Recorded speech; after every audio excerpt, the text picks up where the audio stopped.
திருச்சி துவாக்குடி சுங்கச்சாவடியில் விதிகளை மீறி சுங்க கட்டணம் வசூலிக்க முயற்சி என கூறி சுங்கச்சாவடி பகுதியில் தனியார் பேருந்துகளை நிறுத்தி பயணிகளை இறக்கிவிட்ட சம்பவத்தால் பரபரப்பு ஏற்பட்டது.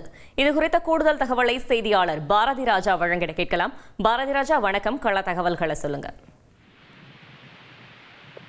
திருச்சி துவாக்குடியில் ஒரு மாதத்தில் சுங்கச்சாவடியை எத்தனை முறை வேண்டுமானாலும் கடந்து செல்ல பொது போக்குவரத்து மோட்டார் வாகனங்களுக்கு மாதாந்திர கட்டணம் 8405 வசூல் செய்யப்பட்டு வந்துள்ளது. இந்நிலையில் இம்மாதம் ஏப்ரல் 1ஆம் தேதி முதல் சுங்கச்சாவடியை 50 முறை கடப்பதற்கு 10,200 வசூல் செய்யப்படும் என இந்திய தேசிய ஆணையம் அறிவித்துள்ளப்பட்டது. தினசரி 12 முறை விகிதம் ஒரு மாதத்திற்கு 320 முறை பயணிகளை ஏற்றிக்கொண்டு பேருந்துகள் சுங்கச்சாவடியை கடந்து செல்ல வேண்டியுள்ளது.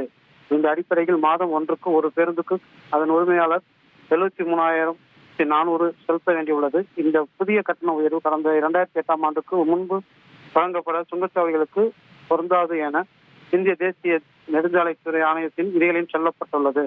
திருச்சி துவாக்குடி கடந்த 2006ஆம் ஆண்டு தொடங்கப்பட்டது. இந்த சுங்கச்சாவடியில் பயணிகளை ஏற்றிச் செல்லும் பேருந்துகளுக்கு மாதாந்திர கட்டணம் 8,405 மட்டுமே வசூல் செய்ய வேண்டும். இதில் வருடத்திற்கு ஒரு முறை 3 விழுக்காடு வரை கட்டணத்தை உயர்த்தி கொள்ளலாம். திருச்சி துவாக்குடி சுங்கச்சாவடி கட்டணம் வசூலிப்பதற்கான காலம் இந்த ஆண்டு பிப்ரவரி மாதம் நிறைவடைந்துள்ளது. காலாவதியான சுங்கச்சாவடி என்பதால் அரசு பேருந்துகள் கட்டணம் இல்லாமல் சுங்கச்சாவடியை கடந்து செல்கின்றன. தகவல்களுக்கு நன்றி பாரதி ராஜா. செய்திகளை உடனுக்குடன் தெரிந்து கொள்ள உடனே சப்ஸ்கிரைப் பண்ணுங்க.